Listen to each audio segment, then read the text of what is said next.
இயேசு கிறிஸ்துவின் இனிய நாமத்தில் உங்களுக்கு என் அன்பின் வாழ்த்துக்கள். கர்த்தருடைய கிருபை உங்கள் அனைவரையும் சூழ்ந்து கொள்வதாக. கர்த்தர் உங்கள் ஒவ்வொருவரையும் ஆசீர்வதிப்பாராக. வெளிப்படுத்தின விசேஷம் 5வது அதிகாரம் அதனுடைய 5வது வசனம். அப்பொழுது மூப்பர்களில் ஒருவன் என்னை நோக்கி, நீ அழ வேண்டாம், இதோ யூதா கோத்திரத்து சிங்கமும் தாவீதின் வேருமானவர் புஸ்தகத்தை திறக்கவும் அதன் 7 முத்திரைகளையும் உடைக்கவும் ஜெயம் கொண்டிருக்கிறார் என்றான். கர்த்தருடைய பரிசுத்த நாமம் மகிமைப்படுவதாக. பத்மு தீவிலே யோவானுக்கு கர்த்தர் அநேக காரியங்களை காண்பித்துக் கொடுக்கிறார். பரலோக வாசல் திறக்கப்பட்டிருக்கிறதை காண்பித்துக் கொடுக்கிறார். அப்படி ஒவ்வொன்றையும் காண்பித்துக் கொடுக்கும் போது அதிலே சிங்காசனம் காண்பிக்கப்படுகிறது. அதிலே பிதாவாகிய தேவன் வீற்றிருக்கிறார். அவருடைய கையிலே ஒரு புஸ்தகம் இருக்கிறது. அந்த புஸ்தகம் 7 முத்திரைகளால் முத்திரிக்கப்பட்டிருந்ததை பார்க்கிறார்.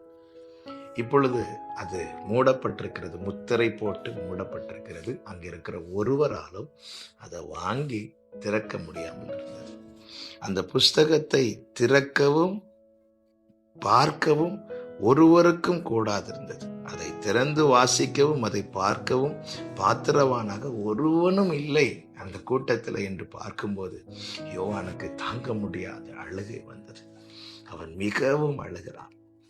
அழும்போது ஒருவர் சொல்லுகிறார், நீ அழாத, இதை வாங்கவும் இதை திறக்கவும் ஆமென் ஒருவர் இருக்கிறார், அவர் ஜெயம் கொண்டிருக்கிறார். யார் அவர்? தாவீதின் வேரும் தாவீதின் குமாரனுமான ஆண்டவராகிய இயேசு கிறிஸ்து. இந்த நாளிலே இந்த வார்த்தையை கர்த்தர் நம்மோடு பேசி கொண்டிருக்கிறார். என்னவென்றால், நம்மை குறித்து எல்லாமே நம் தகப்பனுடைய புஸ்தகத்தில் எழுதப்பட்டிருக்கிறது. ஆமென். அந்த புஸ்தகம் நமக்காக திறக்கப்படும்.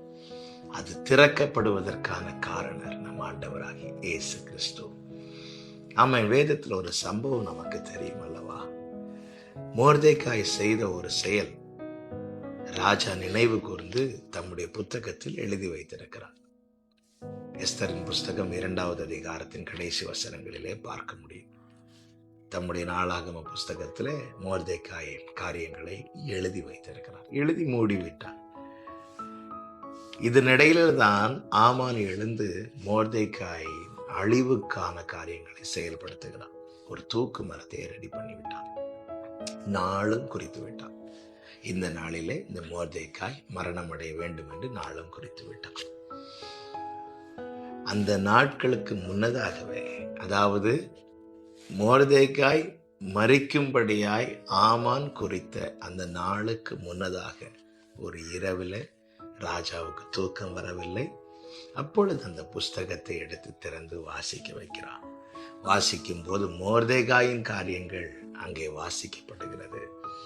ஆமென். அப்பொழுது ராஜா காரியங்களை நடப்பித்து மொர்தெகாயை மேன்மைப்படுத்துகிறான் என்று வேதம் நமக்கு காண்பிக்கிறது.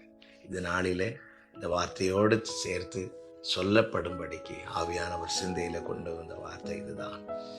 உன் காலம் முடியும் முன்னே உனக்காய் எழுதப்பட்டது நிறைவேறும்படியாய் புஸ்தகம் திறக்கப்படும். நீ கவலைப்படாதே. ஐயோ, அவர்கள் இப்படி பேசுறாங்களே, இவங்க இப்படி பேசுறாங்களே, நான் எதையும் பார்க்காமலே போய்விடுவேனா? காலத்தை குறிக்கிறது மனிதன் அல்ல, ஆமான் அல்ல, கர்த்தர். கர்த்தர் உன்னை குறித்து உன் வாழ்க்கையில என்னென்ன காண்பாய் என்று எழுதியிருக்கிறாரோ, உன் ஓட்டம் முடியும் முன்னமே நீ அதை காணும்படிக்கு கர்த்தர் நிச்சயமாய் அனுகிரகம் செய்வார். அதுதான் அழுது கொண்டிருந்த யோவானுக்கு சொல்லப்பட்ட வார்த்தை. நீ அழாதே, அவர் ஜெயம் கொண்டிருக்கிறார். அப்படி என்றால் நாம் பார்க்க வேண்டியது அவரை மட்டும்தான், இயேசுவை மட்டும்தான், வேற யாரையும் இல்லை. அவரால் மட்டும்தான் அந்த புஸ்தகத்தை வாங்கவும் அந்த புஸ்தகத்தை திறக்கவும் அதில் இருக்கிறவற்றை நிறைவேற்றவும் முடியும். நிச்சயமாய் கர்த்தர் உங்களுக்கு அப்படியே செய்து உங்கள் வாழ்க்கையில என்னென்ன நீங்க காண வேண்டும் என்று கர்த்தர் தம்முடைய புத்தகத்தில் எழுதியிருக்கிறாரோ அவை அனைத்தையும் காண பண்ணுவாராக. கர்த்தர் உங்களை சாட்சியாய் நிறுத்துவாராக. தகப்பனே, நன்றி. எஸ் ஃபாதர், எங்களுக்காய் எங்க வாழ்க்கை குறித்து எல்லாவற்றையும் நீர் உடைய புத்தகத்தில் எழுதியிருக்கிறேன். ஆண்டவரே, எங்களுக்கான அந்த குறித்த காலம் வரும்போது எழுதியிருக்கிறதை எங்களுக்காய் நினைவு கூர்ந்து நிறைவேற்றுகிற நல்ல தேவன். அப்பா, இந்த நம்பிக்கையில முன் செல்ல ஆண்டவரே, காதினால் கேள்விப்பட்டதை கண்களினால் காண ஒவ்வொருவருக்கும் கிருபை செய்தருளும். இயேசு கிறிஸ்துவின் நாமத்தில் பிதாவே, ஆமென்.